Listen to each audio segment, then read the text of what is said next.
aux aspirations de nos concitoyens. Parlons de notre projet pour la France et des 7 piliers du pacte présidentiel.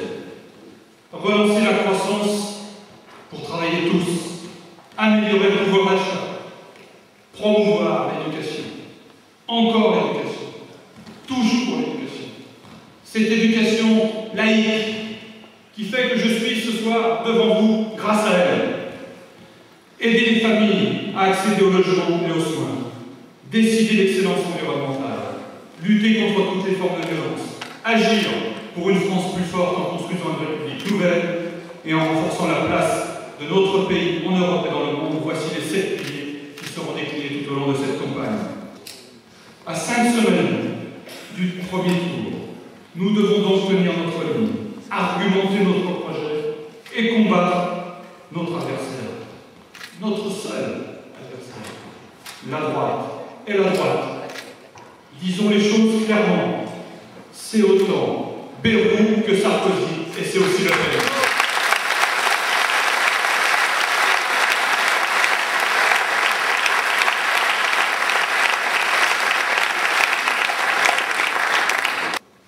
Ségolène Royal, une autre candidate, et les 7 candidates, c'est d'elle qu'on attend de nouvelles solutions, une rénovation des institutions et de la pratique politique, une nouvelle génération de femmes et d'hommes à ses côtés. Le message sur le renouvellement a bien été entendu. C'est sans doute ce message que vous percevrez.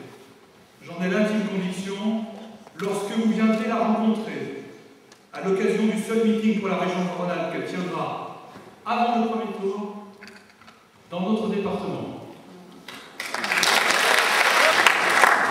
Chers amis, parmi cette génération de nouveaux responsables politiques, il y a nos 3 candidats locaux, Virginie, Bernadette et André. Et parmi celles et ceux qui, au niveau national, incarnent ce changement, il y en a un qui est parmi nous ce soir et que je vous demande d'accueillir, Arnaud Montpeau.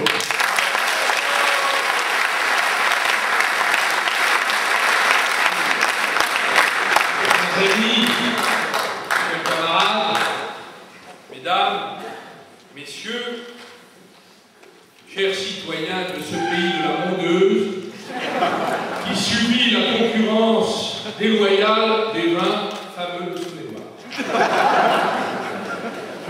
D'abord, qu'il me soit permis de saluer le premier secrétaire fédéral, de dire aux candidats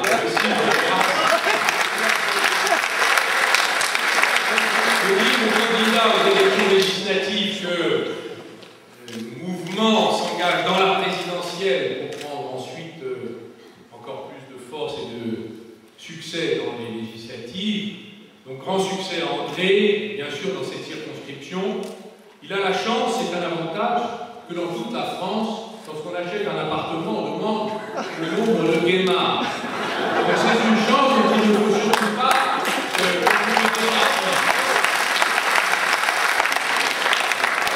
succès aussi espéré pour nos 2 candidates savoyardes, Virginie et Bernadette, Féroux et Leclerc, à Aix-les-Bains et à Chambéry.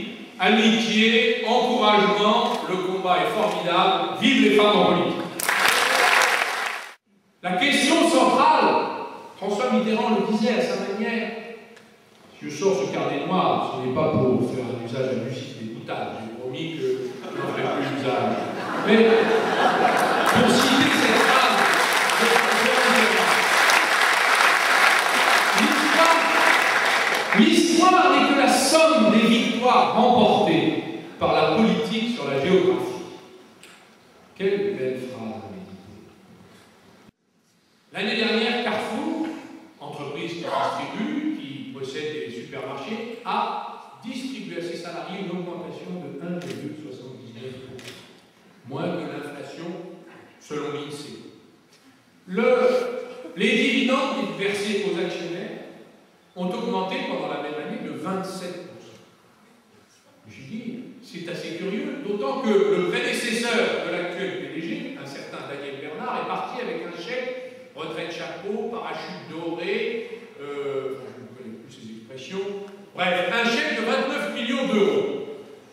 Annonçant cela, pensant aux caissières, manutentionnaires de la société Carrefour, et Carrefour n'est pas une entreprise qui risque de délocaliser, n'est pas exposée à la compétition internationale devant laquelle il faut s'adapter. On n'a jamais vu des supermarchés fuir leur clientèle.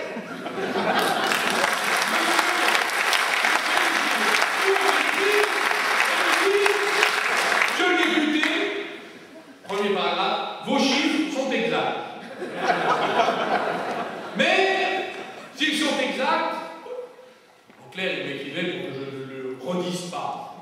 Car il a compris qu'ils sont indécents, ces chiffres, puisqu'ils sont exacts. Mais j'ai entendu, j'ai fait un débat avec M. Bertrand, qui est le ministre de la Santé,